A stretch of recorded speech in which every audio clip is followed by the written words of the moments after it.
Anda mendengar desis statis dari interkom, sebuah suara latar yang kini terasa seperti detak jantung Anda sendiri, berpacu dalam kekosongan ruangan. Bau ozon tipis masih menggelayuti udara, bercampur dengan aroma antiseptik yang menusuk. Tangan Anda terasa dingin, namun telapak tangan Anda berkeringat, melekat erat pada panel logam di hadapan Anda. Milgram bertanya, sejauh mana orang biasa akan patuh pada instruksi jika itu berarti menyakiti orang lain? Sebuah pertanyaan yang lahir dari bayang-bayang kelam kekejaman Perang Dunia Kedua, kini hidup dalam setiap serat tubuh Anda. Selamat datang di Mimpi Bermakna. Jangan lupa untuk menekan tombol like dan asterisk subscribe ke channel ini, dan beritahu kami di kolom komentar, di mana dan kapan Anda sedang mendengarkan cerita ini. Anda baru saja menekan tombol 285 volt, dan suara dari ruangan sebelah, jeritan, erangan, permintaan untuk dihentikan, kini mereda, digantikan oleh keheningan yang memekakkan. Keheningan ini terasa lebih berat, lebih menakutkan daripada suara apapun. Anda melirik ke arah eksperimenter, yang duduk tegak di samping Anda. Jas lab putihnya tampak bersih sempurna, tatapannya tenang, namun tak tergoyahkan. Ia menunggu, ia mengharapkan Anda untuk melanjutkan. Sebuah pertempuran sengit berkecamuk di dalam diri Anda. Hati nurani Anda menjerit. Suara murid itu, yang sempat Anda ajak bicara ramah di awal eksperimen, kini menghantui telinga Anda. Anda merasakan gelombang mual yang naik ke tenggorokan. Jantung Anda berdebar kencang, memukuli tulang rusuk Anda seolah ingin keluar. Anda menggigit bibir bawah Anda begitu kuat hingga terasa ada darah di mulut Anda. Setiap serat dalam tubuh Anda berteriak untuk berhenti, untuk menolak perintah. Anda tidak ingin menyakiti orang lain. Anda adalah orang baik, namun, ada juga tekanan yang tak terlihat. Eksperimenter, otoritas ilmiah yang ia wakili, semua itu menuntut kepatuhan. Silakan lanjutkan, guru. Suara itu menggema di kepala Anda, meskipun ia tak mengucapkannya lagi. Anda melihat deretan tombol di hadapan Anda, dari 15 volt hingga 450 volt. Jari Anda, seolah bukan milik Anda, melayang di atas tombol 300 volt, yang bertuliskan, kejutan sangat kuat. Ini adalah momen perhitungan moral Anda. Anda tahu bahwa semua ini salah. Anda merasakan penderitaan yang nyata, dan Anda percaya bahwa orang di ruangan sebelah juga merasakan hal yang sama. Namun, Anda juga terperangkap dalam jaring penipuan yang rumit. Anda terikat pada peran Anda sebagai guru, pada janji Anda untuk melanjutkan. Dan Anda merasakan konflik etis yang mendalam. Apakah Anda harus patuh pada otoritas yang Anda anggap sah, ataukah Anda harus mendengarkan hati nurani Anda sendiri yang berteriak meminta Anda untuk berhenti? Dengan napas tertahan, seolah-olah seluruh alam semesta menahan napas bersama Anda, jari Anda turun. Sebuah sentuhan dingin, diikuti oleh bunyi, klik, yang tajam dan dentuman listrik yang singkat. 300 volt, sebuah dengungan elektronik yang menusuk, lalu, keheningan. Keheningan total dari ruangan sebelah. Tidak ada lagi jeritan, hanya keheningan. Keheningan yang kini terasa lebih final, lebih absolut. Momen itu, saat Anda memilih untuk melanjutkan, meski hati nurani Anda menjerit, adalah titik balik. Ini adalah pengingat betapa tipisnya batas antara niat baik dan kepatuhan buta, sebuah pelajaran pahit tentang kekuatan otoritas dan kerapuhan otonomi pribadi. Selamat datang kembali di Mimpi Bermakna. Mari kita lanjutkan perjalanan psikologis kita. Jangan lupa untuk menekan tombol like dan asterisk subscribe ke channel ini, dan beritahu kami di kolom komentar, di mana dan kapan Anda sedang mendengarkan cerita ini. Di bagian sebelumnya, kita telah merasakan keheningan mencekam setelah menekan tombol 300 volt. Sekarang, bayangkan sebuah tangan yang gemetar, sebuah hati nurani yang memberontak, dan sebuah keputusan yang menolak untuk patuh. Anda mendengar desis statis dari interkom, sebuah bisikan elektronik yang kini terasa seperti ejekan. Bau ozon tipis masih menggelayuti udara, bercampur dengan aroma antiseptik yang menusuk, namun yang lebih kuat kini adalah bau ketakutan dan perlawanan yang membakar di dalam diri Anda. Milgram bertanya, sejauh mana orang biasa akan patuh pada instruksi jika itu berarti menyakiti orang lain? Sebuah pertanyaan yang lahir dari bayang-bayang kelam kekejaman Perang Dunia Kedua, kini membelah diri Anda menjadi dua. Anda melirik ke arah eksperimenter. Jas lab putihnya tampak bersih sempurna, tatapannya tenang, namun tak tergoyahkan, seolah balok beton yang menekan Anda. Ia mengucapkan 4 perintah standar, satu persatu, dengan suara yang sama, tanpa emosi, silakan lanjutkan. Eksperimen ini membutuhkan Anda untuk melanjutkan. Sangat penting bagi Anda untuk melanjutkan. Anda tidak punya pilihan selain melanjutkan. Setiap kata menembus Anda, menusuk hati nurani Anda yang sudah babak belur. Tangan Anda, yang sebelumnya secara mekanis menekan tombol-tombol yang lebih rendah, kini terasa seperti terpaku pada panel. Anda menolak, jempol Anda, yang seharusnya bergerak ke tombol 315 volt, membeku di tempatnya, menolak untuk bergerak maju. Anda merasakan gelombang mual yang naik ke tenggorokan. Jantung Anda berdebar kencang, memukuli tulang rusuk Anda seolah ingin keluar, namun kini dengan ritme yang lebih marak, lebih memberontak. Anda menggigit bibir bawah Anda begitu kuat hingga terasa ada darah di mulut Anda. Setiap serat dalam tubuh Anda berteriak untuk berhenti, untuk menolak perintah. Anda tidak ingin menyakiti orang lain. Perasaan terperangkap itu begitu kuat, begitu menyesakkan. Anda melihat ke arah deretan tombol di hadapan Anda, dari 15 volt hingga 450 volt. Setiap angka terasa seperti batu nisan. Keheningan dari ruangan sebelah, yang tadinya terasa final, kini terasa seperti kesepakatan diam-diam bahwa sesuatu yang mengerikan sedang terjadi, dan Anda adalah satu-satunya benteng pertahanan. Eksperimenter itu menunggu. Tatapannya yang tak berkedip adalah sebuah tantangan. Ia tidak marah, tidak mengancam, hanya dingin dan menuntut. Anda merasakan betapa sulitnya untuk mengatakan, tidak, di hadapan otoritas yang begitu mutlak, yang tidak memberikan ruang untuk negosiasi. Suara, murid, itu mungkin sudah tidak terdengar. Tetapi bayangannya, wajah ramahnya, keterikatan imajiner yang Anda rasakan dengannya, kini memegang kendali atas tindakan Anda. Anda menolak untuk melanjutkan, mengabaikan setiap perintah eksperimenter. Anda melihat ia mencatat sesuatu di clipboardnya, sebuah tanda yang tidak terucap bahwa eksperimen Anda kini telah berakhir. Momen itu, saat Anda memilih untuk menolak, meskipun di bawah tekanan ekstrim, adalah sebuah kemenangan pribadi yang sunyi. Itu adalah bukti bahwa, meskipun otoritas memiliki kekuatan yang luar biasa, hati nurani individu, bagi sebagian orang, pada akhirnya akan menang. Ini adalah pengingat bahwa keputusan untuk patuh atau menolak adalah sebuah pilihan yang sangat personal. Sebuah pelajaran pahit namun penting tentang kekuatan individu untuk mempertahankan otonomi moralnya di tengah badai tekanan. Desis statis dari interkom memenuhi telinga Anda, sebuah irama tak beraturan yang kini terasa seperti napas Anda sendiri, berat dan tercekat. Bau ozon tipis masih menggelayuti udara, bercampur dengan aroma antiseptik yang menusuk. Tangan Anda terasa dingin, namun telapak tangan Anda berkeringat, melekat erat pada panel logam di hadapan Anda. Milgram bertanya, sejauh mana orang biasa akan patuh pada instruksi jika itu berarti menyakiti orang lain? Sebuah pertanyaan yang lahir dari bayang-bayang kelam kekejaman Perang Dunia Kedua, kini menghantui setiap serat keberadaan Anda. Selamat datang di Mimpi Bermakna.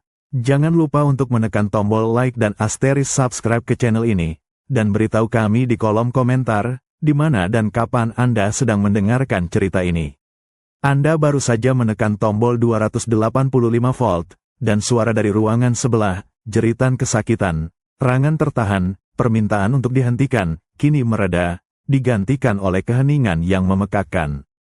Keheningan ini terasa lebih berat, lebih menakutkan daripada suara apapun. Anda melirik ke arah eksperimenter, yang duduk tegak di samping Anda. Jas lab putihnya tampak bersih sempurna, tatapannya tenang, namun tak tergoyahkan. Ia menunggu, ia mengharapkan Anda untuk melanjutkan. Sebuah pertempuran sengit berkecamuk di dalam diri Anda. Hati nurani Anda menjerit. Suara, murid, itu, yang sempat Anda ajak bicara ramah di awal eksperimen, kini menghantui telinga Anda. Anda merasakan gelombang mual yang naik ke tenggorokan. Jantung Anda berdebar kencang, memukuli tulang rusuk Anda seolah ingin keluar. Anda menggigit bibir bawah Anda begitu kuat hingga terasa ada darah di mulut Anda. Setiap serat dalam tubuh Anda berteriak untuk berhenti, untuk menolak perintah. Anda tidak ingin menyakiti orang lain. Anda adalah orang baik, namun, ada juga tekanan yang tak terlihat. Eksperimenter, otoritas ilmiah yang ia wakili, semua itu menuntut kepatuhan. Silakan lanjutkan, guru. Suara itu menggema di kepala Anda, meskipun ia tak mengucapkannya lagi. Anda melihat deretan tombol di hadapan Anda, dari 15 volt hingga 450 volt. Jari Anda, seolah bukan milik Anda, melayang di atas tombol 300 volt, yang bertuliskan, kejutan sangat kuat. Ini adalah momen perhitungan moral Anda. Anda tahu bahwa semua ini salah. Anda merasakan penderitaan yang nyata, dan Anda percaya bahwa orang di ruangan sebelah juga merasakan hal yang sama. Namun, Anda juga terperangkap dalam jaring penipuan yang rumit. Anda terikat pada peran Anda sebagai guru, pada janji Anda untuk melanjutkan. Dan Anda merasakan konflik etis yang mendalam. Apakah Anda harus patuh pada otoritas yang Anda anggap sah, ataukah Anda harus mendengarkan hati nurani Anda sendiri yang berteriak meminta Anda untuk berhenti? Dengan napas tertahan, seolah-olah seluruh alam semesta menahan napas bersama Anda, jari Anda turun. Sebuah sentuhan dingin, diikuti oleh bunyi, klik, yang tajam dan dentuman listrik yang singkat. 300 volt, sebuah dengungan elektronik yang menusuk, lalu, keheningan. Keheningan total dari ruangan sebelah. Tidak ada lagi jeritan, hanya keheningan. Keheningan yang kini terasa lebih final, lebih absolut. Momen itu, saat Anda memilih untuk melanjutkan, meskipun hati nurani Anda menjerit, adalah titik balik. Ini adalah pengingat betapa tipisnya batas antara niat baik dan kepatuhan buta, sebuah pelajaran pahit tentang kekuatan otoritas dan kerapuhan otonomi pribadi. Selamat datang kembali di Mimpi Bermakna. Mari kita lanjutkan perjalanan psikologis kita. Jangan lupa untuk menekan tombol like dan asterisk subscribe ke channel ini, dan beritahu kami di kolom komentar, di mana dan kapan Anda sedang mendengarkan cerita ini. Di bagian sebelumnya, kamu baru saja menekan tombol 300 volt, dan keheningan mencekam menggantikan jeritan dari ruangan sebelah. Sekarang, mari kita hadapi apa yang terjadi setelah teriakan itu berhenti. Anda mendengar desis statis dari interkom, suara elektronik yang kini menjadi satu-satunya pendamping Anda, mengisi kekosongan yang memekakkan telinga. Aroma ozon tipis bercampur dengan bau antiseptik, namun yang mendominasi kini adalah bau dingin ketakutan yang merayap dari dalam diri Anda. Milgram bertanya, sejauh mana orang biasa akan patuh pada instruksi jika itu berarti menyakiti orang lain? Sebuah pertanyaan yang lahir dari bayang-bayang kelam kekejaman Perang Dunia Kedua, kini berteriak di kepala Anda dalam keheningan yang total. Keheningan dari ruangan sebelah adalah penyiksaan baru. Tidak ada lagi jeritan, tidak ada rangan, tidak ada ketukan. Hanya kekosongan, sebuah keheningan yang terasa begitu final, begitu absolut, hingga membuat perut Anda melilit. Anda menatap kaca buram yang memisahkan Anda dari murid itu, seolah-olah Anda bisa menembus dinding dan melihat apa yang telah Anda lakukan. Apakah dia baik-baik saja? Atau, apakah dia sudah tidak bernyawa? Pertanyaan-pertanyaan ini menusuk pikiran Anda dengan cakar-cakar tajam. Anda melirik ke arah eksperimenter. Jas lab putihnya tampak begitu tenang, begitu bersih, dalam kontras yang mengerikan dengan badai yang berkecamuk di dalam diri Anda. Tatapannya masih tak tergoyahkan, seolah keheningan ini adalah bagian dari naskah, sebuah jeda yang diharapkan. Ia tidak mengucapkan apa-apa, tetapi kehadirannya, kesabarannya yang dingin, adalah sebuah perintah yang lebih kuat daripada 1000 kata. Ia mengharapkan Anda untuk melanjutkan. Ia menuntut Anda untuk mengabaikan keheningan yang memekakkan ini. Tangan Anda gemetar tak terkendali di atas panel kejut. Setiap jari terasa mati rasa, namun pada saat yang sama, terasa sangat hidup dengan detak jantung yang berdebar kencang. Anda merasakan keringat dingin membasahi punggung Anda. Anda mencoba menarik napas dalam-dalam, tetapi paru-paru Anda terasa terimpit. Ini adalah puncak dari tekanan psikologis, sebuah titik di mana realitas mulai kabur. Apakah Anda benar-benar akan terus menekan tombol jika orang di ruangan sebelah sudah tidak bersuara lagi? Anda melihat kederetan tombol lagi. Setelah 300 volt, ada 315 volt. diikuti oleh 330, 345, 360, 375, 390, 405, 420, dan akhirnya 450 volt. Semuanya bertuliskan, kejutan sangat kuat, atau XXX. Setiap angka terasa seperti hitungan mundur menuju kehancuran, sebuah teror yang tak terucapkan. Anda terjebak, Anda merasa bertanggung jawab atas keheningan itu. Namun kekuatan otoritas eksperimenter masih mencengkeram Anda erat, menolak untuk melepaskan. Ini adalah momen paling mengerikan dari eksperimen. Bukan lagi tentang rasa sakit yang Anda dengar, tetapi tentang rasa sakit yang Anda bayangkan, rasa sakit yang mungkin telah menjadi permanen. Ini adalah beban yang tak tertahankan, sebuah pengingat bahwa keputusan untuk patuh, terutama di tengah ketidakpastian yang mematikan, adalah pilihan yang paling berat dan paling menghantui dalam perjalanan ini. Anda harus memutuskan, apakah keheningan ini akan menghentikan Anda, atau apakah otoritas akan menang, sekali lagi. Selamat datang kembali di Mimpi Bermakna. Mari kita lanjutkan perjalanan psikologis kita. Jangan lupa untuk menekan tombol like dan asterisk subscribe ke channel ini, dan beritahu kami di kolom komentar, di mana dan kapan Anda sedang mendengarkan cerita ini. Di bagian sebelumnya, kamu baru saja menghadapi keheningan yang memekakkan setelah menekan tombol terakhirmu, atau memutuskan untuk berhenti. Kini, mari kita selami momen yang mengubah segalanya, debriefing. Anda duduk di kursi yang sama, namun tekanan yang mencekik perlahan-lahan mengendur. Desis statis dari interkom akhirnya terputus, digantikan oleh keheningan yang berbeda, keheningan setelah badai. Bau ozon dan antiseptik masih tertinggal, tetapi sekarang Anda mulai merasakan aroma yang lebih segar, seperti udara setelah hujan badai. Eksperimenter, dengan jas lab putihnya, kini tersenyum lembut, senyum yang tidak pernah Anda lihat selama eksperimen. Ia mengucapkan kalimat yang mengubah segalanya. Eksperimen telah berakhir. Terima kasih atas partisipasi Anda. Lalu, ia menambahkan, saya akan segera membawa murid untuk bertemu Anda. Kata-kata itu menghantam Anda seperti gelombang. Bertemu, pikiran Anda berputar. Apakah ini berarti dia baik-baik saja? Sebuah harapan kecil mulai bersemi di dada Anda yang sebelumnya dipenuhi kecemasan. Anda melirik ke arah pintu ruangan. Murid, jantung Anda berdebar, bukan karena takut lagi, melainkan karena perpaduan harapan dan ketidakpercayaan. Milgram bertanya, sejauh mana orang biasa akan patuh pada instruksi jika itu berarti menyakiti orang lain? Sebuah pertanyaan yang lahir dari bayang-bayang kelam kekejaman Perang Dunia Kedua, kini siap untuk diungkap kebenarannya di hadapan Anda. Beberapa saat kemudian, pintu itu terbuka, dan di sana dia berdiri. Murid itu, dia tersenyum, berjalan ke arah Anda tanpa sedikit pun tanda kesakitan, tanpa sedikit pun gemetar. Dia mengulurkan tangannya, dan Anda melihat tangan itu, tangan yang Anda yakini telah terkena sengatan listrik mematikan, tangan yang Anda yakini telah gemetar dan terikat. Dia terlihat baik-baik saja, sama sekali tidak terluka. Sebuah gelombang besar kelegaan membanjiri seluruh tubuh Anda, begitu kuat hingga lutut Anda lemas.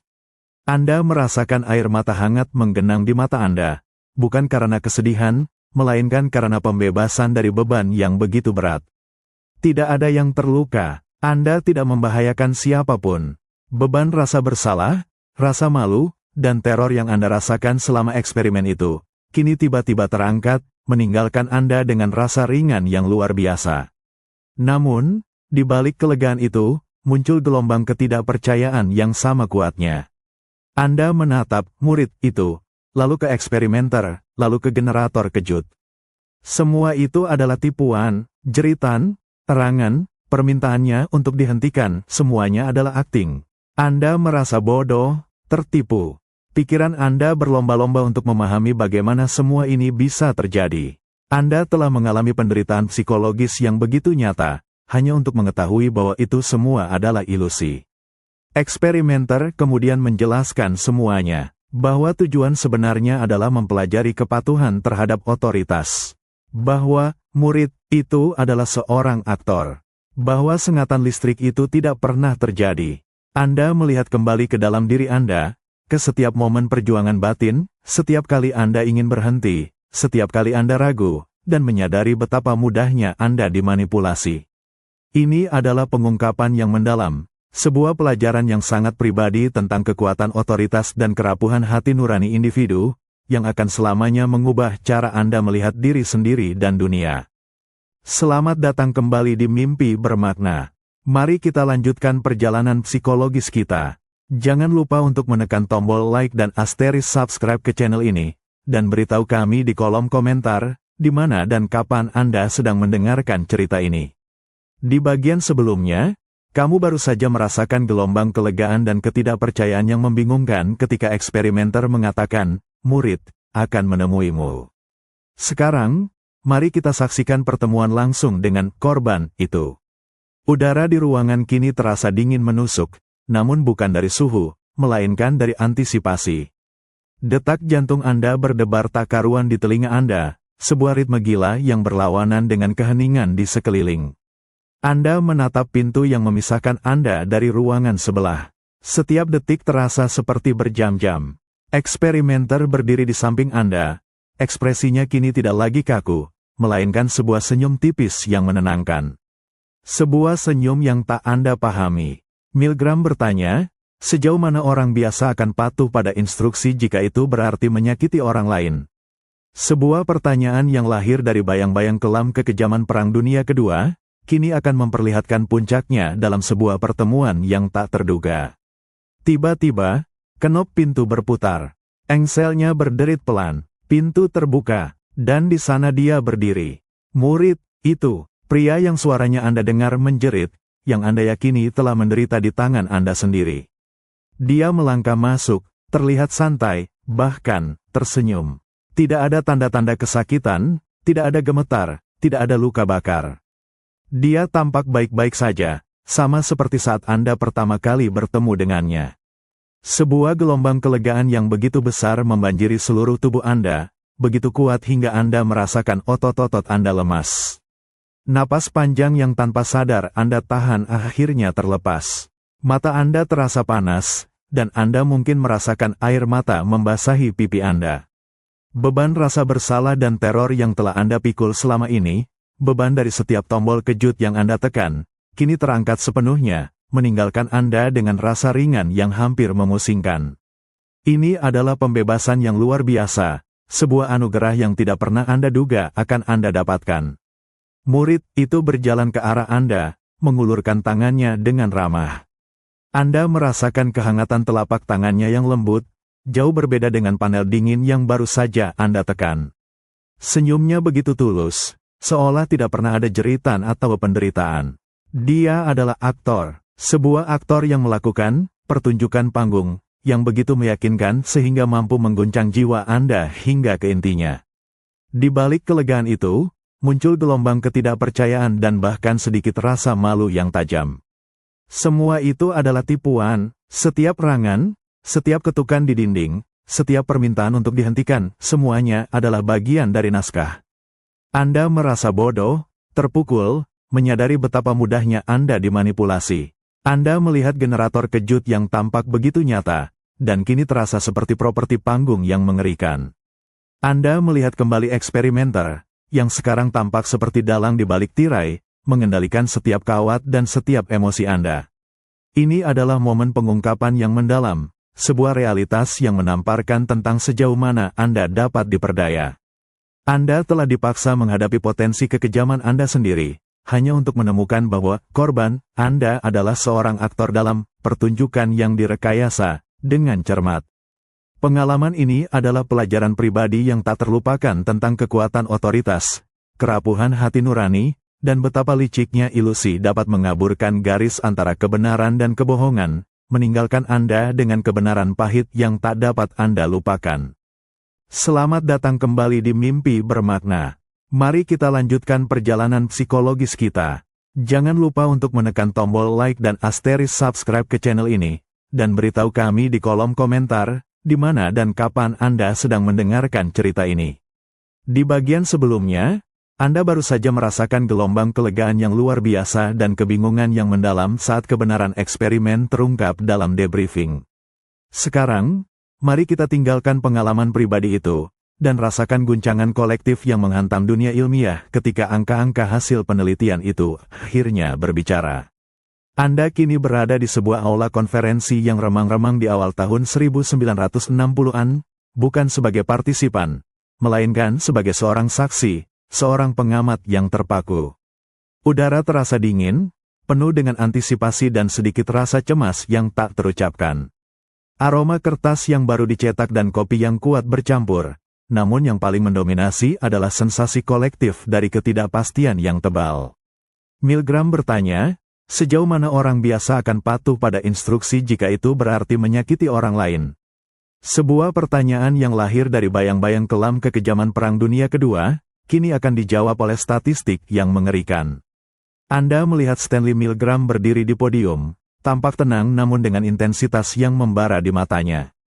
Ia mulai berbicara, menjelaskan kembali desain eksperimen yang kini Anda sudah kenali, peran murid, guru, eksperimenter, dan generator kejut yang menakutkan.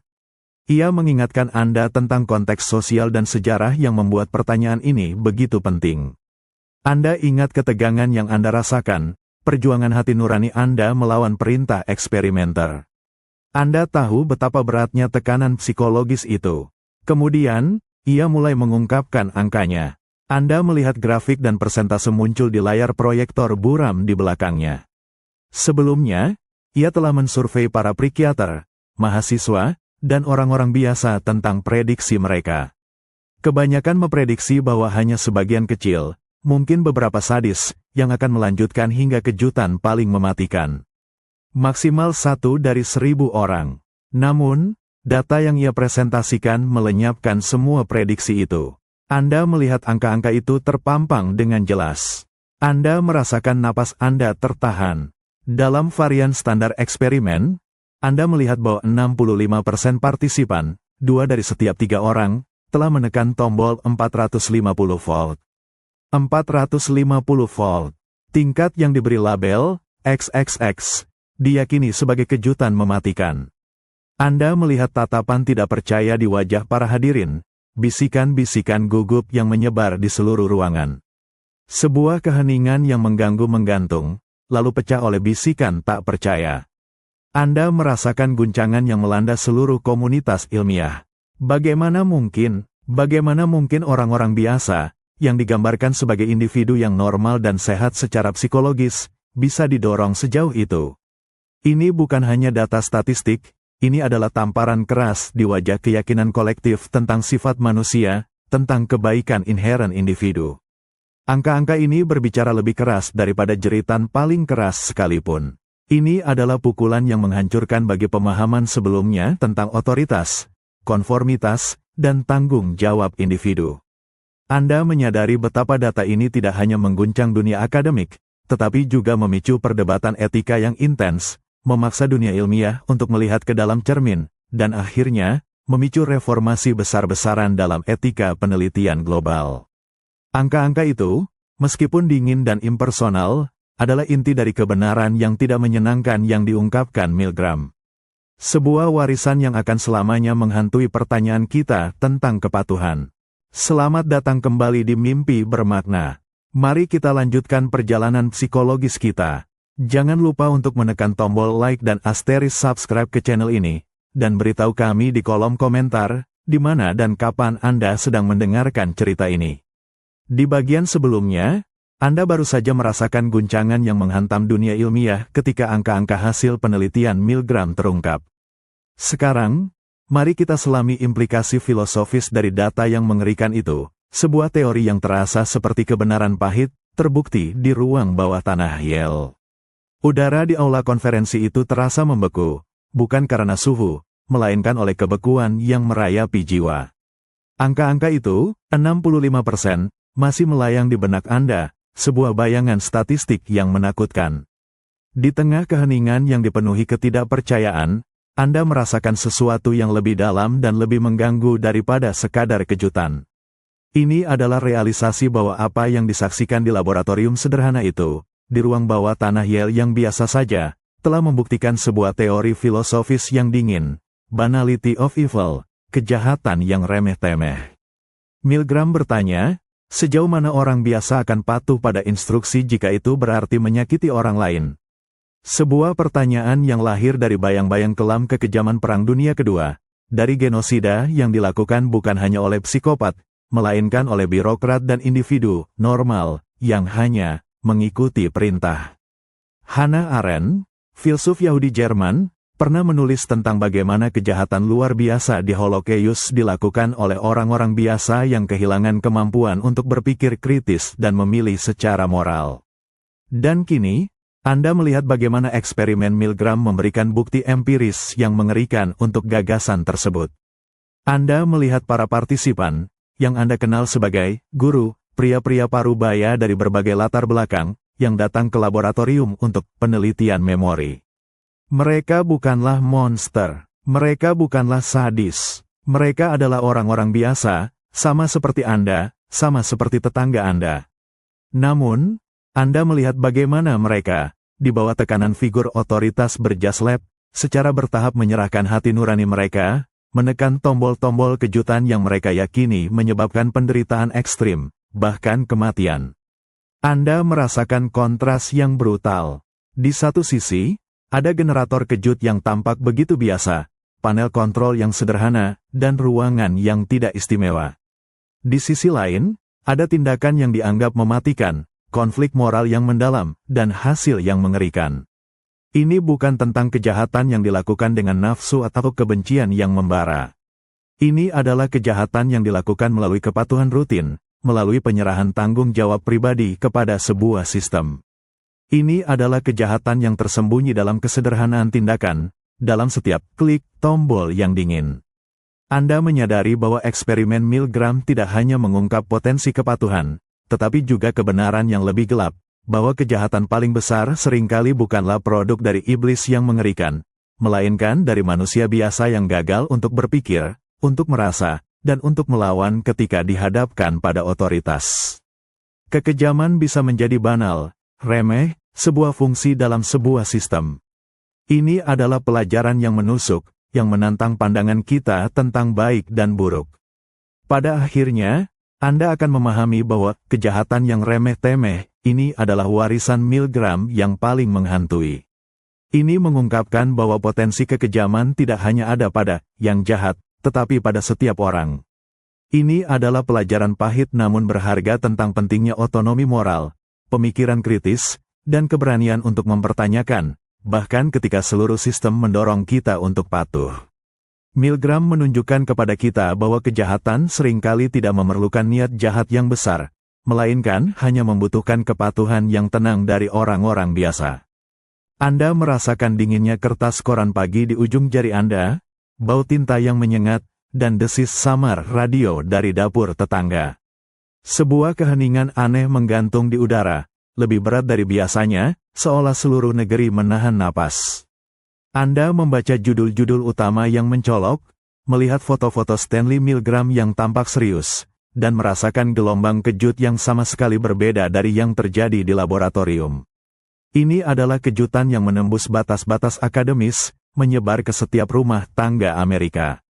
Milgram bertanya, sejauh mana orang biasa akan patuh pada instruksi jika itu berarti menyakiti orang lain?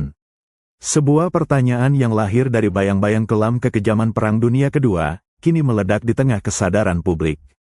Selamat datang di Mimpi Bermakna. Jangan lupa untuk menekan tombol like dan asteris subscribe ke channel ini, dan beritahu kami di kolom komentar, di mana dan kapan Anda sedang mendengarkan cerita ini. Anda melihat bagaimana berita tentang eksperimen Milgram menyebar seperti api.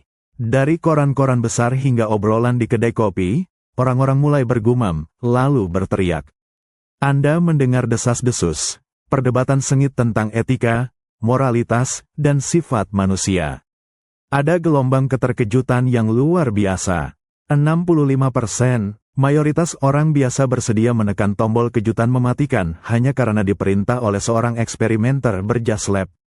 Ini bertentangan dengan semua yang ingin dipercayai oleh masyarakat tentang diri mereka sendiri, tentang tetangga mereka, tentang kemanusiaan. Anda merasakan gelombang penolakan asteris. Banyak yang menolak mempercayai hasilnya. Itu tidak mungkin. Anda mendengar orang-orang berkata, Orang-orang itu pasti sadis. Ini pasti tipuan. Sulit untuk menerima bahwa potensi kegelapan ini bersemayam di dalam diri individu normal, di dalam orang-orang seperti mereka sendiri. Masyarakat telah mencari monster untuk menjelaskan kekejaman masa lalu, tetapi Milgram menunjukkan bahwa monster itu mungkin hanya refleksi dari kita semua, sebuah kebenaran yang tidak menyenangkan dan sulit untuk dicerna.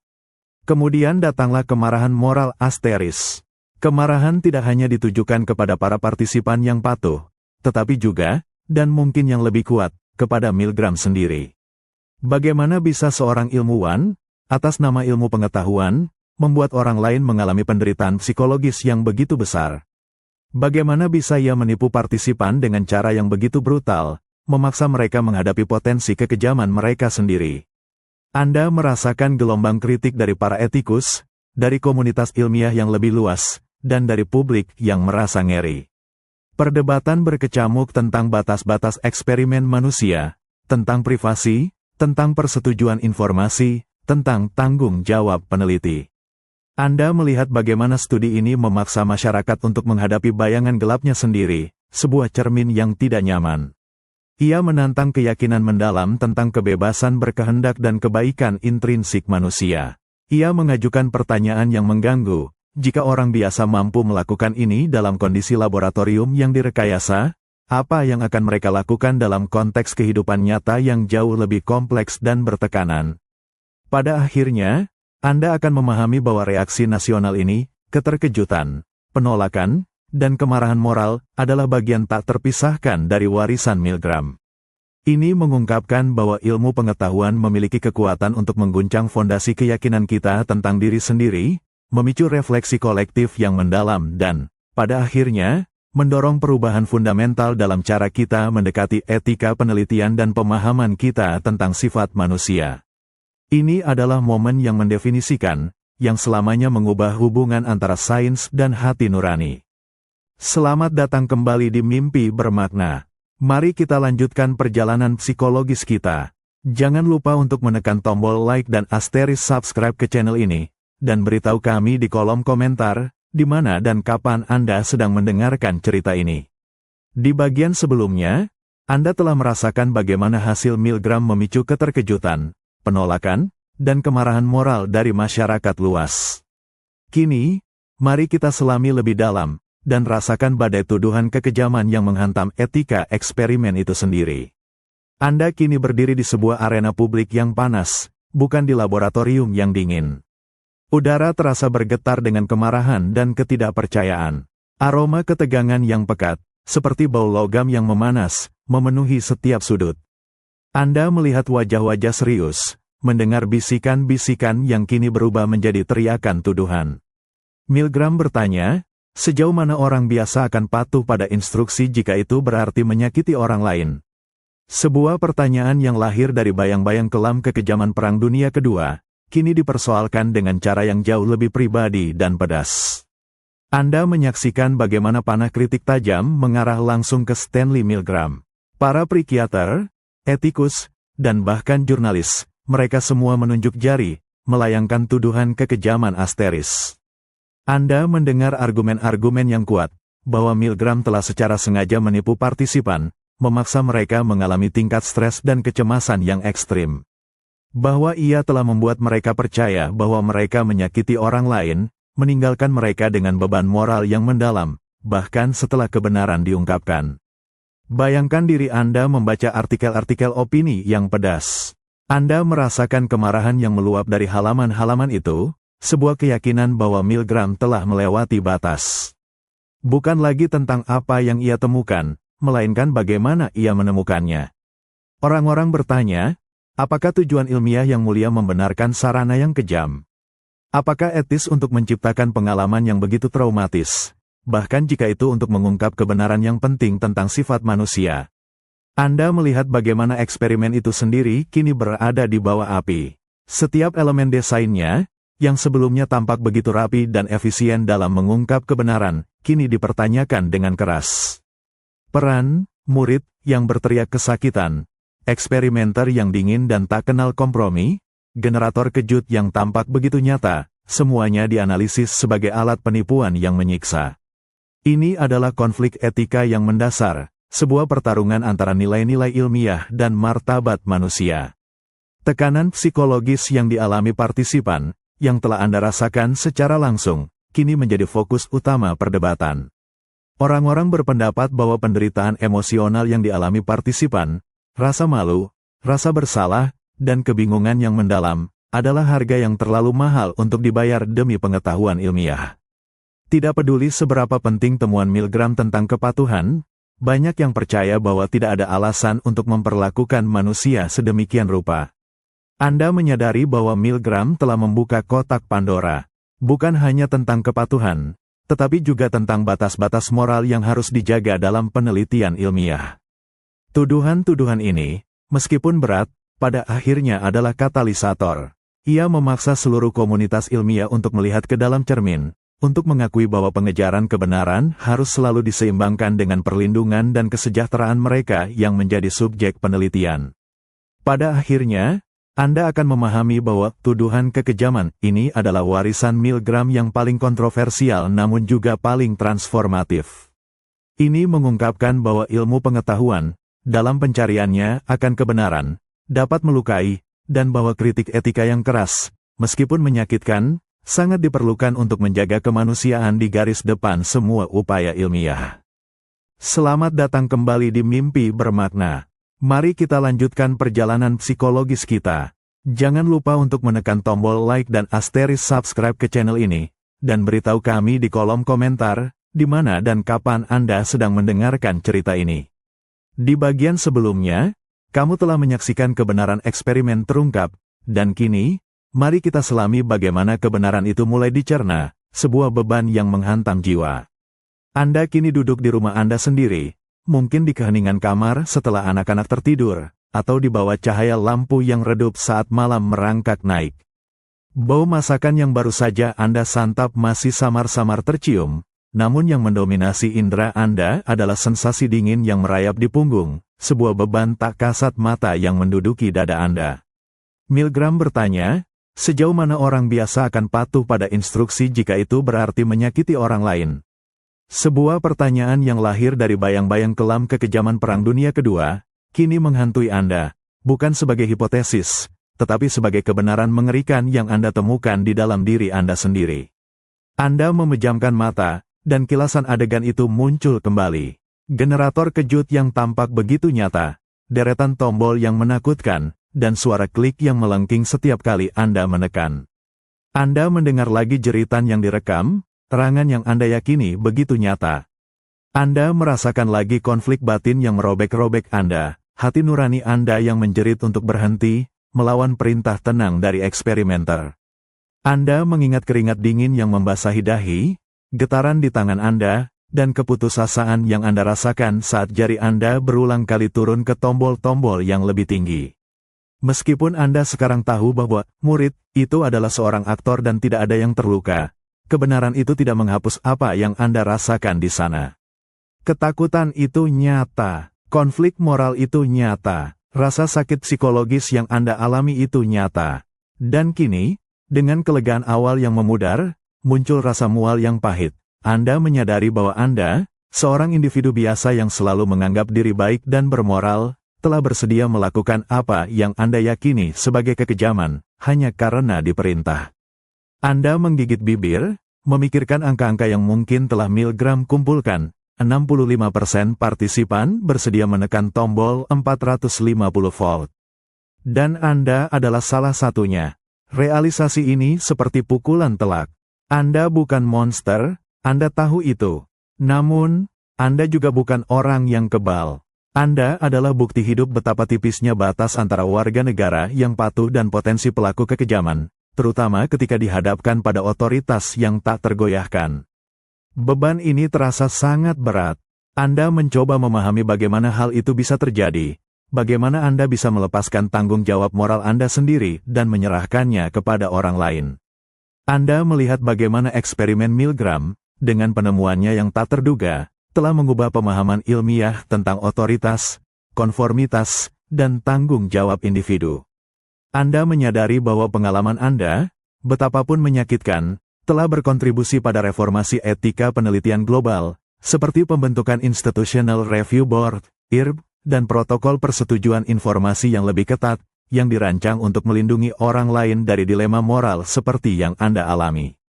Pada akhirnya, Anda akan memahami bahwa beban dari apa yang hampir Anda lakukan, ini adalah warisan Milgram yang paling personal dan menghantui. Ini mengungkapkan bahwa bahkan setelah kebenaran terungkap, dampak psikologis dari menghadapi potensi kekejaman dalam diri sendiri dapat mengubah pandangan hidup Anda selamanya. Ini adalah pelajaran pahit namun berharga tentang pentingnya selalu memegang teguh hati nurani Anda, dan bagaimana sebuah pengalaman tunggal dapat mengubah cara kita melihat diri sendiri dan dunia, sebuah pengingat abadi akan kekuatan dan kerapuhan hati nurani manusia. Selamat datang kembali di Mimpi Bermakna. Mari kita lanjutkan perjalanan psikologis kita. Jangan lupa untuk menekan tombol like dan asterisk subscribe ke channel ini, dan beritahu kami di kolom komentar, di mana dan kapan Anda sedang mendengarkan cerita ini. Di bagian sebelumnya, Anda telah merasakan beban yang menghantam jiwa dari apa yang hampir Anda lakukan. Kini, bayangkan beban itu berubah menjadi bisikan tak henti, sebuah pertanyaan yang menghantui setiap sudut pikiran Anda, mungkinkah saya bertindak lain? Anda duduk di bangku taman yang sepi, merasakan angin sejuk menerpa wajah Anda. Daun-daun berguguran di sekitar Anda, masing-masing membawa kenangan musiman. Aroma tanah basah dan udara yang dingin menyelimuti Anda. Namun yang lebih dingin adalah sensasi yang bersemayam di hati Anda, sebuah keraguan yang mendalam. Milgram bertanya, sejauh mana orang biasa akan patuh pada instruksi jika itu berarti menyakiti orang lain? Sebuah pertanyaan yang lahir dari bayang-bayang kelam kekejaman Perang Dunia Kedua, kini hidup di dalam diri Anda sebagai sebuah pilihan pribadi yang terus-menerus Anda timbang. Anda memejamkan mata, dan adegan-adegan dari laboratorium terulang kembali dalam pikiran Anda. Anda melihat generator kejut, jari Anda melayang di atas tombol, dan eksperimenter yang berdiri tegak di samping Anda. Anda mendengar lagi suara jeritan yang direkam, erangan yang Anda yakini begitu nyata. Anda merasakan keputusasaan, konflik batin yang merobek-robek Anda, dan ketegangan yang membuat tubuh Anda gemetar. Setiap momen perjuangan itu terukir jelas dalam ingatan Anda. Dan kemudian, muncul pertanyaan itu. Sebuah bisikan yang tidak bisa dibungkam, could I have done otherwise? Mungkinkah saya menolak perintah itu lebih awal? Mungkinkah saya, di tengah tekanan yang luar biasa itu, menemukan kekuatan untuk mengatakan, tidak? Anda memutar ulang adegan itu berulang kali dalam benak Anda, mencoba menemukan celah, sebuah kesempatan di mana Anda bisa mengubah hasil. Anda mencoba membayangkan diri Anda berbalik, menatap eksperimenter itu, dan dengan tegas mengatakan, tidak, saya tidak bisa melanjutkan. Namun, setiap kali Anda mencoba mengubah ingatan itu, Anda kembali ke realitas yang mengerikan, Anda melanjutkan asteris. Anda menekan tombol, Anda patuh. Kelegaan bahwa tidak ada yang terluka, bahwa itu semua adalah tipuan, kini bercampur dengan rasa malu yang pahit. Anda bukanlah pengecualian. Anda adalah bagian dari statistik yang mengungkapkan kerentanan manusia terhadap otoritas. Ini adalah konflik abadi antara kebebasan berkehendak dan pengaruh lingkungan, antara apa yang Anda pikir Anda akan lakukan dan apa yang sebenarnya Anda lakukan. Ketidakpastian itu adalah siksaan. Anda terus bertanya-tanya, apakah Anda adalah orang yang pada dasarnya penurut, atau apakah situasinya yang begitu kuat sehingga mampu merampas otonomi Anda? Pergulatan internal ini tidak pernah benar-benar berakhir. Ini membuat Anda lebih waspada, lebih skeptis, dan lebih cenderung untuk mempertanyakan. Namun, pada saat yang sama, ia juga meninggalkan luka yang tak terlihat, sebuah pemahaman tentang kerapuhan pilihan moral Anda sendiri. Pada akhirnya, Anda akan memahami bahwa pertanyaan yang menghantui, ini adalah warisan Milgram yang paling personal dan abadi. Ini mengungkapkan bahwa bahkan setelah kebenaran terungkap, keraguan tentang pilihan moral kita di bawah tekanan dapat bertahan seumur hidup. Ini adalah pelajaran pahit namun berharga tentang pentingnya menumbuhkan keberanian moral, dan bagaimana sebuah pengalaman tunggal dapat mengubah cara kita melihat diri sendiri dan kapasitas kita untuk bertindak di bawah tekanan. Sebuah pengingat abadi bahwa pilihan moral adalah sebuah medan perang yang terus-menerus. Selamat datang kembali di Mimpi Bermakna. Mari kita lanjutkan perjalanan psikologis kita. Jangan lupa untuk menekan tombol like dan asterisk subscribe ke channel ini, dan beritahu kami di kolom komentar, di mana dan kapan Anda sedang mendengarkan cerita ini. Di bagian sebelumnya, kita telah merasakan bisikan yang menghantui, mungkinkah saya bertindak lain? Sebuah pertanyaan pribadi yang mendalam. Kini, pertanyaan itu tidak hanya menghantui individu, tetapi juga memicu badai yang mengubah lanskap penelitian selamanya, mendorong lahirnya perlindungan baru. Anda kini berada di sebuah ruangan diskusi yang panas, dipenuhi para akademisi, etikus, dan pejabat yang duduk di meja panjang. Bukan lagi bau ozon dari generator kejut, melainkan aroma kopi pekat dan kertas-kertas yang berserakan di mana-mana. Udara terasa tebal dengan ketegangan intelektual, dengan urgensi untuk berubah.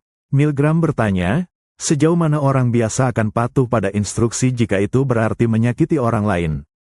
Sebuah pertanyaan yang lahir dari bayang-bayang kelam kekejaman Perang Dunia Kedua, kini menuntut sebuah respons yang jauh melampaui sekadar penjelasan ilmiah. Anda menyaksikan wajah-wajah serius, ekspresi yang menunjukkan campuran rasa bersalah, kemarahan, dan tekad. Mereka membahas Milgram, bukan sebagai teori abstrak, melainkan sebagai sebuah peristiwa yang mengguncang. Anda mendengar mereka berbicara tentang murid yang menjerit, guru yang gemetar, dan eksperimenter yang dingin. Anda mengingat kembali bagaimana Anda sendiri, dalam simulasi itu, dihadapkan pada generator kejut dan perintah yang tak tergoyahkan, memaksa Anda bergumul dengan hati nurani Anda sendiri melawan otoritas yang menipu. Mereka semua mengakui tekanan psikologis yang intens, penipuan yang etisnya dipertanyakan, dan hasil yang tak terduga, bahwa sebagian besar partisipan, orang-orang biasa seperti Anda, bersedia memberikan apa yang mereka yakini adalah kejutan mematikan. Ketidaknyamanan dari data Milgram itu, bersama dengan skandal penelitian etis lainnya yang terungkap, seperti Tuskegee Syphilis Study, telah menciptakan sebuah gelombang yang tak terhentikan. Anda merasakan desakan kolektif, sebuah dorongan kuat untuk menetapkan batasan yang jelas, untuk membangun benteng pelindung di sekitar partisipan penelitian di masa depan. Ini adalah momen krusial, ketika komunitas ilmiah dipaksa untuk melihat ke dalam cermin, menghadapi bayangan gelapnya sendiri, dan mengakui bahwa pengejaran pengetahuan tidak bisa datang dengan mengorbankan martabat dan kesejahteraan manusia. Anda melihat bagaimana perdebatan itu berpusat pada perlindungan individu. Sebuah konsensus yang perlahan terbentuk, kita tidak bisa lagi membiarkan penelitian beroperasi tanpa pengawasan yang ketat. Ini adalah awal dari sebuah era baru, sebuah gerakan untuk mengkodifikasi etika menjadi peraturan yang mengikat. Ada pembicaraan tentang persetujuan informasi, hak partisipan untuk sepenuhnya memahami apa yang akan mereka alami, dan kebutuhan akan badan pengawas independen yang akan meninjau setiap proposal penelitian sebelum dapat dimulai. Ini adalah momen di mana dari kontroversi yang memuncak, muncul sebuah konvensi, sebuah kesepakatan kolektif untuk bertindak. Anda merasakan energi dari sebuah sistem yang secara fundamental sedang mengubah dirinya sendiri, sebuah janji untuk tidak mengulangi kesalahan masa lalu. Perlindungan baru ini tidak datang dengan mudah, melainkan lahir dari kekecewaan, perdebatan sengit, dan realisasi pahit akan kerapuhan hati nurani manusia di hadapan otoritas. Pada akhirnya, Anda akan memahami bahwa dorongan untuk perlindungan baru ini adalah warisan Milgram yang paling transformatif. Ini mengungkapkan bahwa dari kontroversi dan penderitaan, dapat muncul kemajuan etis yang fundamental. Selamat datang kembali di Mimpi Bermakna. Mari kita lanjutkan perjalanan psikologis kita. Jangan lupa untuk menekan tombol like dan asterisk subscribe ke channel ini, dan beritahu kami di kolom komentar, di mana dan kapan Anda sedang mendengarkan cerita ini. Di bagian sebelumnya, kita telah merasakan desakan kolektif untuk perlindungan baru dalam penelitian, sebuah reaksi terhadap kebenaran pahit yang diungkap Milgram. Kini, mari kita selami bagaimana desakan itu bermanifestasi menjadi benteng etika yang konkret, Institutional Review Board, para penjaga hati nurani dalam penelitian. Anda kini berada di sebuah ruangan rapat yang tenang, jauh berbeda dari hiruk-pikuk perdebatan yang Anda saksikan sebelumnya. Udara terasa bersih, dipenuhi dengan aroma kebijaksanaan dan pertimbangan yang cermat. Di hadapan Anda, bukan lagi generator kejut, melainkan tumpukan dokumen tebal, proposal penelitian, formulir persetujuan, rencana debriefing. Milgram bertanya, sejauh mana orang biasa akan patuh pada instruksi jika itu berarti menyakiti orang lain? Sebuah pertanyaan yang lahir dari bayang-bayang kelam kekejaman Perang Dunia Kedua, kini dijawab oleh sebuah sistem yang dirancang untuk memastikan tidak ada lagi penelitian yang mengulangi kesalahan fatal tersebut. Anda melihat sekelompok individu yang serius duduk di meja melingkar. Mereka adalah anggota Institutional Review Board, IRB, para ilmuwan dari berbagai disiplin ilmu, etikus, perwakilan masyarakat, bahkan seorang anggota non-ilmiah. Mereka adalah mata dan telinga etika, sebuah komite yang bertugas memeriksa setiap studi yang melibatkan subjek manusia. Anda merasakan beban tanggung jawab mereka, sebuah tekad kolektif untuk memastikan bahwa tidak ada partisipan yang mengalami tekanan psikologis atau penipuan yang tidak semestinya, seperti yang terjadi pada Anda dalam simulasi Milgram. Bayangkan diri Anda kini sebagai seorang peneliti muda yang mengajukan proposal. Anda duduk dengan gugup di luar ruangan itu, menunggu panggilan. Anda tahu proposal Anda akan diperiksa secara menyeluruh. IRB ini akan bertanya, apakah Anda akan menipu partisipan? Jika ya, apakah itu benar-benar penting untuk validitas studi Anda, dan bagaimana Anda akan memastikan mereka di-debrief sepenuhnya setelahnya? Apakah ada potensi kerugian, fisik, psikologis, sosial, bagi partisipan? Jika ada, apakah itu dapat dibenarkan oleh manfaat yang diharapkan dari penelitian, dan apakah risikonya diminimalkan? Anda melihat bagaimana setiap pertanyaan ini, yang berakar langsung dari pelanggaran etika dalam eksperimen Milgram, menjadi inti dari peninjauan mereka. Mereka adalah penyaring, sebuah garis pertahanan terakhir antara ambisi ilmiah dan kesejahteraan manusia. Mereka memastikan bahwa prinsip informed consent, hak partisipan untuk memahami sepenuhnya apa yang akan terjadi dan memberikan persetujuan sukarela, ditegakkan dengan ketat. Anda harus menjelaskan setiap detail, setiap risiko, dan setiap langkah yang akan Anda ambil untuk melindungi partisipan Anda. Keberadaan IRB ini adalah pengakuan institusional terhadap kebenaran pahit yang diungkap Milgram, bahwa manusia rentan terhadap tekanan otoritas, dan bahwa komunitas ilmiah memiliki tanggung jawab moral untuk melindungi mereka.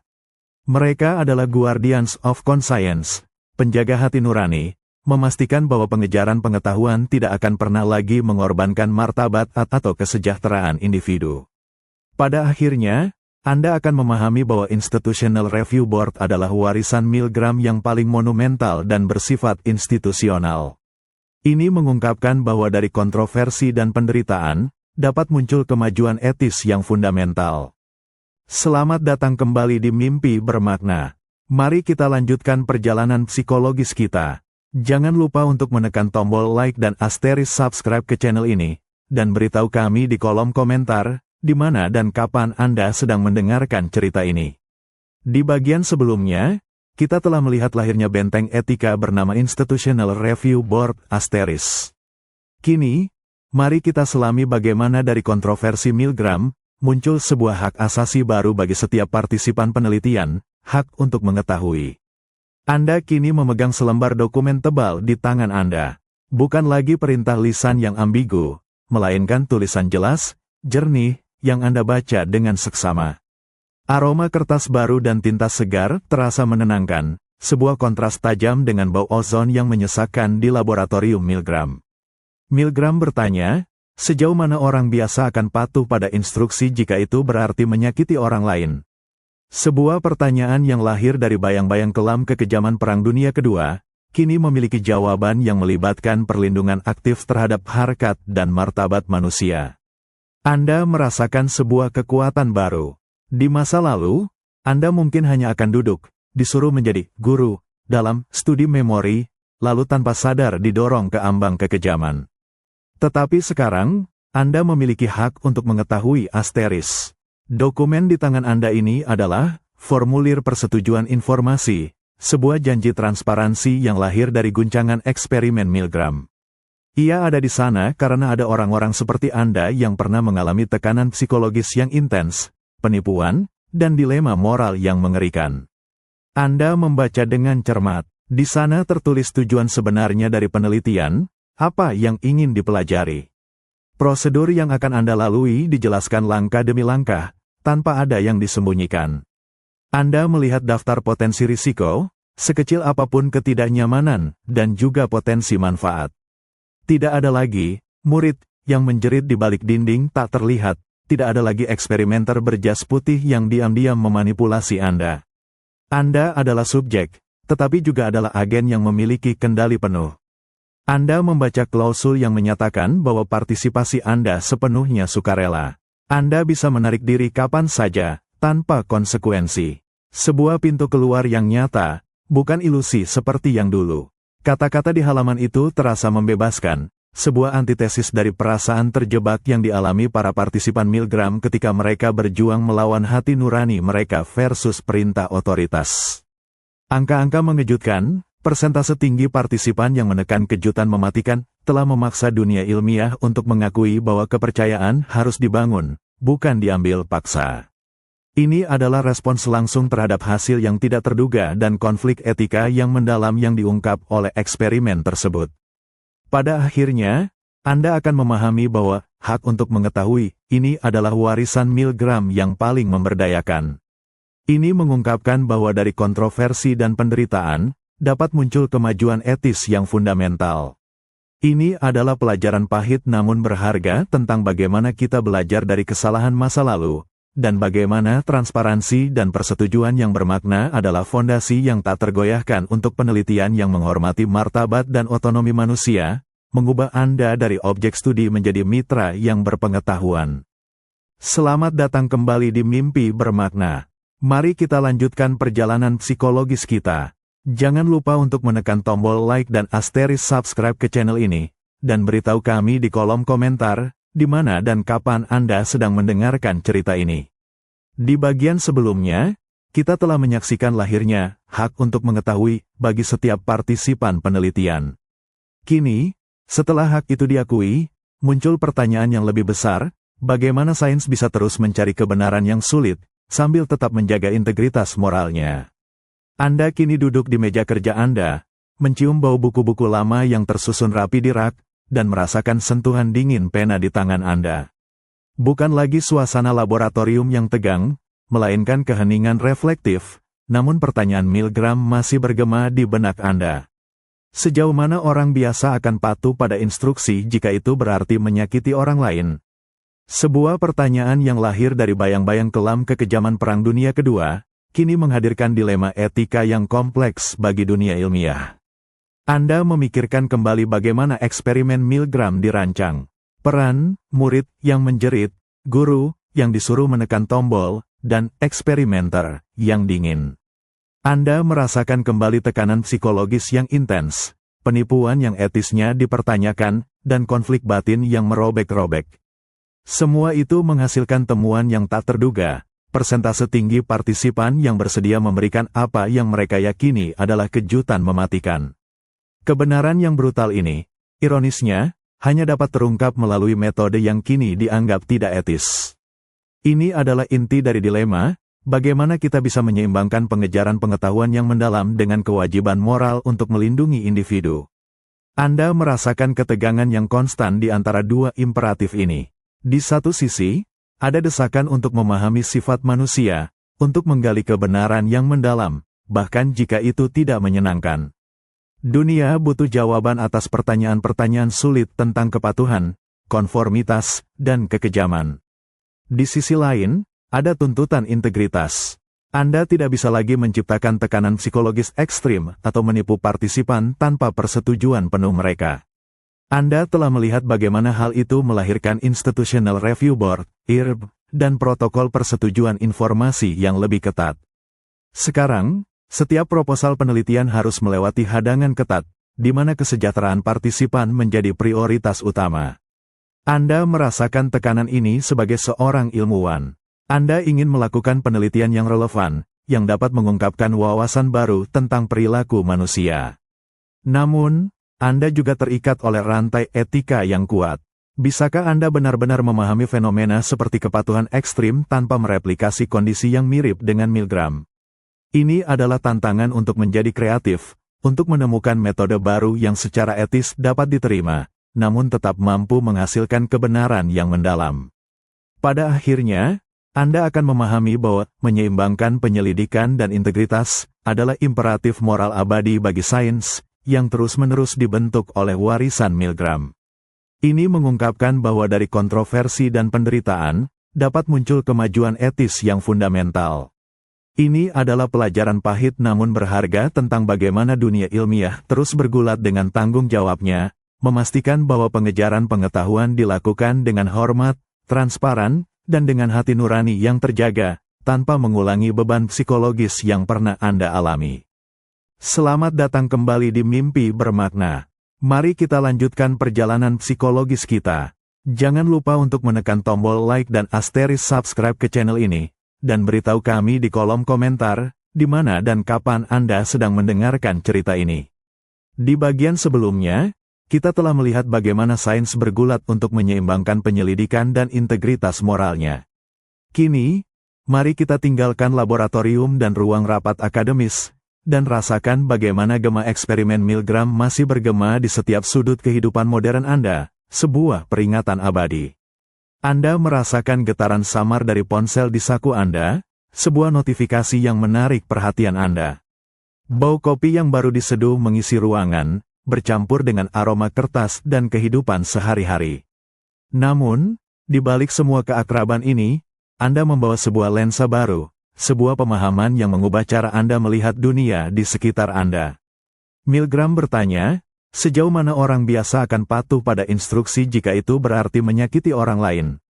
Sebuah pertanyaan yang lahir dari bayang-bayang kelam kekejaman Perang Dunia Kedua, kini terasa begitu relevan dalam setiap keputusan kecil yang Anda buat, setiap arahan yang Anda ikuti. Anda mulai melihat pola-pola yang tak terlihat sebelumnya. Anda telah mengikuti cerita ini, mengingat generator kejut yang menakutkan, eksperimenter berjas lab yang dingin, dan suara jeritan yang memilukan. Anda tahu bahwa 65% partisipan, orang-orang biasa seperti Anda, bersedia menekan tombol kejutan mematikan. Dan sekarang, kebenaran itu tidak lagi terkunci di dalam laboratorium Yale, melainkan merembes ke setiap aspek hidup Anda, menciptakan sensasi dingin yang merayapi kesadaran Anda. Anda melihatnya di kantor. Manajer Anda memberikan instruksi baru yang sedikit tidak masuk akal, atau mungkin terasa tidak adil. Anda merasakan dorongan di dalam diri untuk mempertanyakan, namun Anda juga merasakan tekanan tak kasat mata untuk hanya mengangguk, tersenyum, dan melanjutkan pekerjaan. Anda melihat rekan kerja Anda melakukan hal yang sama. Bisikan hati nurani Anda terasa seperti jeritan, murid itu. Namun otoritas, posisi manajer, budaya perusahaan, terasa seperti suara eksperimenter yang tenang namun tak tergoyahkan, mendesak Anda untuk patuh. Anda melihatnya di media sosial. Sebuah narasi tertentu menjadi dominan, dan Anda merasakan gelombang tekanan untuk menyetujui, untuk berbagi, untuk bergabung dalam chorus persetujuan, bahkan jika ada keraguan di dalam hati Anda. Opini, otoritas, atau mayoritas, di ranah digital ini terasa seperti sebuah kekuatan yang tak terlihat, mendorong Anda untuk mengabaikan pemikiran kritis Anda sendiri. Anda merasakan jantung Anda berdebar, sebuah konflik internal antara hati nurani Anda dan keinginan untuk menyesuaikan diri, untuk tidak menjadi satu-satunya yang menolak. Ini adalah gema modern dari eksperimen Milgram. Bukan lagi tentang sengatan listrik literal, tetapi tentang sengatan psikologis yang halus namun kuat, yang memandu perilaku kita setiap hari.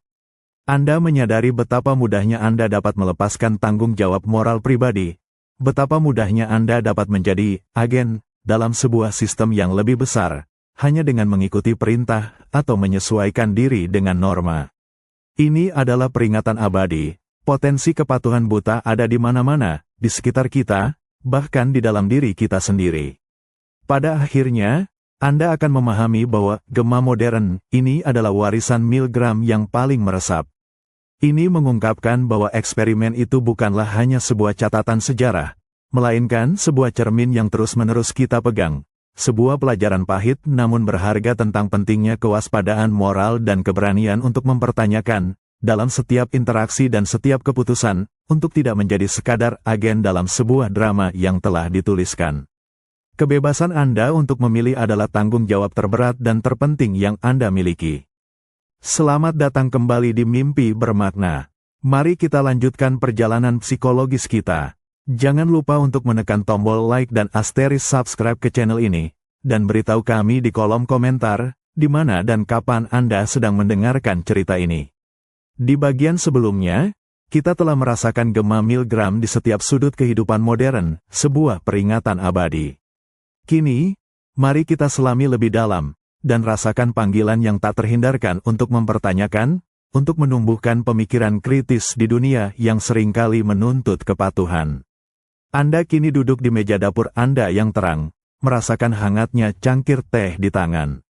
Aroma masakan rumah yang samar menenangkan, namun pikiran Anda jauh dari ketenangan.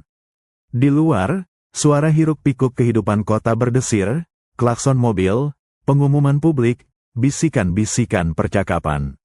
Anda menyadari bahwa semua suara ini, semua informasi yang Anda serap, menuntut respons dari Anda. Milgram bertanya, sejauh mana orang biasa akan patuh pada instruksi jika itu berarti menyakiti orang lain? Sebuah pertanyaan yang lahir dari bayang-bayang kelam kekejaman Perang Dunia Kedua, kini menjadi panggilan pribadi untuk Anda.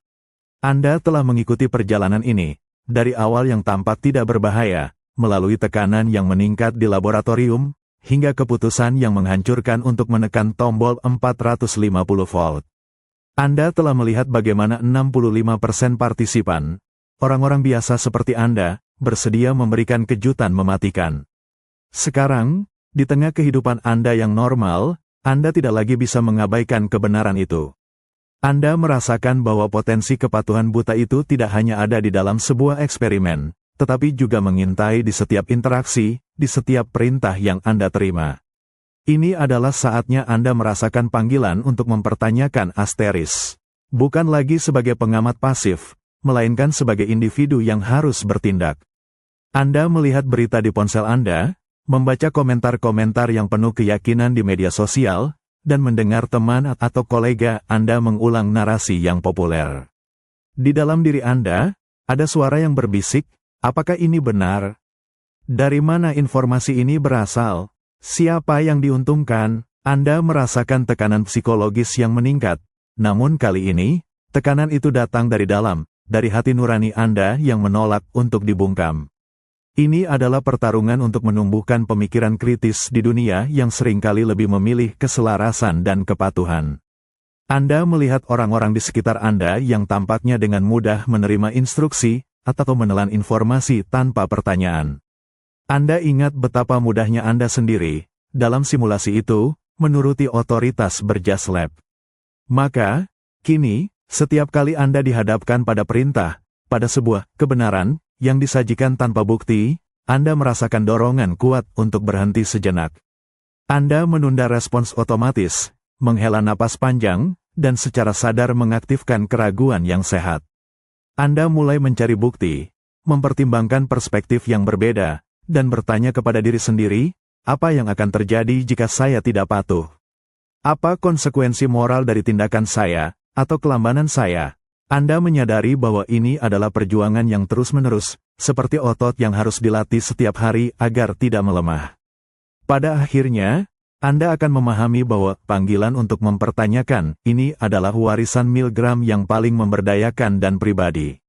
Ini mengungkapkan bahwa dari kontroversi dan penderitaan, muncul sebuah tuntutan abadi bagi setiap individu untuk secara aktif membudayakan pemikiran kritis dan keberanian moral. Ini adalah pelajaran pahit namun berharga tentang pentingnya tidak pernah menyerahkan otonomi moral Anda, dan bagaimana sebuah pemahaman tunggal dapat mengubah Anda dari pengamat menjadi penjaga aktif hati nurani Anda sendiri di dunia yang patuh.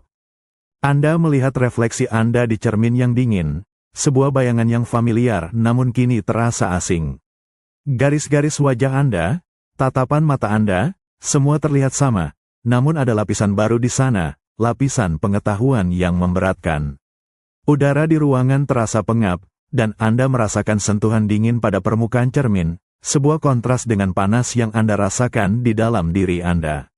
Milgram bertanya, sejauh mana orang biasa akan patuh pada instruksi jika itu berarti menyakiti orang lain? Sebuah pertanyaan yang lahir dari bayang-bayang kelam kekejaman Perang Dunia Kedua, kini hidup di hadapan Anda, tercermin dalam keheningan yang dalam. Selamat datang di Mimpi Bermakna. Jangan lupa untuk menekan tombol like dan asteris subscribe ke channel ini, dan beritahu kami di kolom komentar, di mana dan kapan Anda sedang mendengarkan cerita ini. Anda telah menempuh perjalanan ini bersama kami, merasakan ketegangan di dalam laboratorium, mendengar jeritan murid itu, dan bergumul dengan perintah tenang dari eksperimenter. Anda mengingat kembali generator kejut yang tampak begitu nyata, deretan tombol yang menakutkan, dan konflik batin yang merobek-robek diri Anda. Anda merasakan keringat dingin membasahi dahi, getaran di tangan Anda, dan keputusasaan yang Anda alami saat hati nurani Anda menjerit untuk berhenti, namun kekuatan otoritas menarik Anda untuk patuh. Dan kini, Anda tahu kebenarannya. Anda tahu bahwa 65% partisipan, orang-orang biasa seperti Anda, ayah, ibu, tetangga, pekerja, bersedia menekan tombol kejutan mematikan, yang mereka yakini menyebabkan penderitaan ekstrim, bahkan kematian. Angka-angka ini, yang awalnya terasa seperti statistik jauh, kini terasa seperti pukulan langsung ke perut Anda. Anda menatap refleksi Anda sendiri, dan merasakan cermin itu bukan hanya memantulkan wajah Anda, tetapi juga kebenaran yang tidak nyaman tentang potensi kemanusiaan, kapasitas kita untuk melakukan kebaikan sekaligus keburukan. Di satu sisi, Anda melihat kapasitas untuk kebaikan asteris. Anda mengingat kembali perjuangan batin yang intens yang dialami para partisipan, air mata mereka, permohonan mereka untuk berhenti. Anda tahu bahwa mereka tidak ingin menyakiti siapapun. Anda tahu bahwa mereka adalah orang-orang baik yang terperangkap dalam situasi yang dirancang untuk menguji batas-batas moral mereka. Anda melihat gema kebaikan ini dalam reformasi etika penelitian yang lahir dari eksperimen ini, Institutional Review Board, IRB, yang kini melindungi partisipan, dan persetujuan informasi yang memastikan transparansi. Itu adalah bukti bahwa ketika dihadapkan pada kebenaran yang tidak nyaman, masyarakat memiliki kapasitas untuk belajar, beradaptasi, dan melindungi. Namun, di sisi lain, cermin itu juga memantulkan kapasitas untuk keburukan asteris. Bukan keburukan yang datang dari iblis yang mengerikan atau individu yang sadis, melainkan keburukan yang muncul dari kepatuhan buta, dari penyerahan tanggung jawab moral kepada otoritas. Anda melihat bagaimana eksperimen itu, yang digagas setelah bayang-bayang kekejaman Perang Dunia Kedua, memberikan bukti bahwa potensi untuk melakukan kejahatan yang remeh-temeh ada di dalam diri orang-orang biasa, di dalam diri Anda. Anda merasakan tekanan psikologis yang meningkat saat Anda mencoba mendamaikan kedua realitas ini dalam diri Anda. Bagaimana bisa potensi ekstrim seperti itu hidup berdampingan dalam satu spesies? Anda menyadari bahwa cermin ini tidak menghakimi, tetapi hanya menunjukkan. Ini adalah pengingat bahwa hati nurani bukanlah benteng yang tak tertembus, melainkan sebuah medan perang yang membutuhkan kewaspadaan konstan. Pada akhirnya, Anda akan memahami bahwa cermin yang tidak nyaman, ini adalah warisan Milgram yang paling dalam dan abadi. Ini mengungkapkan bahwa kemanusiaan adalah sebuah paradoks, mampu menciptakan keindahan sekaligus kekejaman, dipandu oleh kebaikan hati nurani sekaligus terperangkap dalam jaring otoritas. Selamat datang kembali di Mimpi Bermakna. Mari kita lanjutkan perjalanan psikologis kita. Jangan lupa untuk menekan tombol like dan asteris subscribe ke channel ini, dan beritahu kami di kolom komentar, di mana dan kapan Anda sedang mendengarkan cerita ini. Di bagian sebelumnya, Anda telah menatap cermin yang tidak nyaman, melihat pantulan kapasitas ganda manusia untuk kebaikan dan keburukan. Kini, mari kita pahami harga dari pengetahuan itu, sebuah pelajaran mendalam tentang sifat dan tanggung jawab kemanusiaan. Anda merasakan hembusan angin dingin menyentuh kulit Anda, saat Anda berdiri di tepi jurang pemahaman yang baru. Di bawah sana terbentang lanskap mental yang luas, dipenuhi dengan kontradiksi dan kebenaran yang sulit. Udara terasa dingin, menekan, seolah alam semesta sendiri sedang menimbang beban pengetahuan yang baru Anda peroleh. Milgram bertanya, sejauh mana orang biasa akan patuh pada instruksi jika itu berarti menyakiti orang lain? Sebuah pertanyaan yang lahir dari bayang-bayang kelam kekejaman Perang Dunia Kedua, kini menghadirkan harga yang harus dibayar untuk setiap wawasan yang menyakitkan. Anda mengingat kembali seluruh perjalanan ini. Bagaimana Anda, atau partisipan seperti Anda, masuk ke dalam laboratorium Yale yang biasa saja. Anda ingat generator kejut yang tampak begitu nyata, deretan tombol yang menakutkan, dan suara klik yang melengking setiap kali Anda menekan. Anda mendengar lagi jeritan yang direkam, terangan yang Anda yakini begitu nyata, dan Anda merasakan kembali konflik batin yang merobek-robek. Hati nurani Anda menjerit untuk berhenti, namun otoritas berjas lab yang dingin terus mendorong Anda untuk patuh. Anda telah menyaksikan dengan mata kepala sendiri betapa mudahnya orang-orang biasa bisa didorong ke ambang kekejaman, dengan 65% partisipan bersedia menekan tombol kejutan mematikan. Kebenaran brutal yang diungkap Milgram ini memiliki harga yang sangat mahal. Harga itu dibayar oleh partisipan yang mengalami penderitaan psikologis yang intens, keyakinan bahwa mereka telah menyakiti orang lain. Harga itu juga dibayar oleh Milgram sendiri, yang menghadapi badai kritik etika dan tuduhan kekejaman, yang mempertaruhkan reputasinya demi sebuah kebenaran yang tak populer. Anda merasakan beban kolektif dari rasa sakit dan kontroversi ini, sebuah harga yang harus dibayar untuk mengungkap sisi gelap perilaku manusia. Namun, di balik harga yang mahal itu, tersembunyi sebuah pelajaran yang sangat mendalam asteris. Ini adalah pemahaman yang mengubah paradigma tentang sifat manusia. Kita belajar bahwa kejahatan seringkali bukanlah produk dari iblis atau sadisme yang lahir, melainkan dari kejahatan yang remeh-temeh, kepatuhan tanpa berpikir, penyerahan tanggung jawab pribadi kepada otoritas. Anda menyadari betapa rentannya individu terhadap kekuatan situasi dan pengaruh sosial. Ini bukan hanya tentang statistik, ini tentang mengintip ke dalam jiwa manusia itu sendiri, melihat kerapuhan dan potensi yang ada pada setiap kita. Pengetahuan ini, betapapun menyakitkan cara mendapatkannya, telah mengubah dunia ilmiah selamanya. Anda melihat bagaimana kesadaran akan harga pengetahuan ini mendorong reforma etika besar-besaran secara global. Lahirlah Institutional Review Board, IRB, sebagai penjaga hati nurani, memastikan setiap penelitian di masa depan menghormati martabat dan kesejahteraan partisipan. Muncul pula protokol persetujuan informasi yang lebih ketat, yang memberdayakan individu dengan hak untuk mengetahui dan memilih. Ini adalah buah dari pengalaman pahit Milgram, sebuah warisan yang kini melindungi jutaan orang. Pada akhirnya, Anda akan memahami bahwa harga pengetahuan ini adalah warisan Milgram yang paling monumental dan abadi.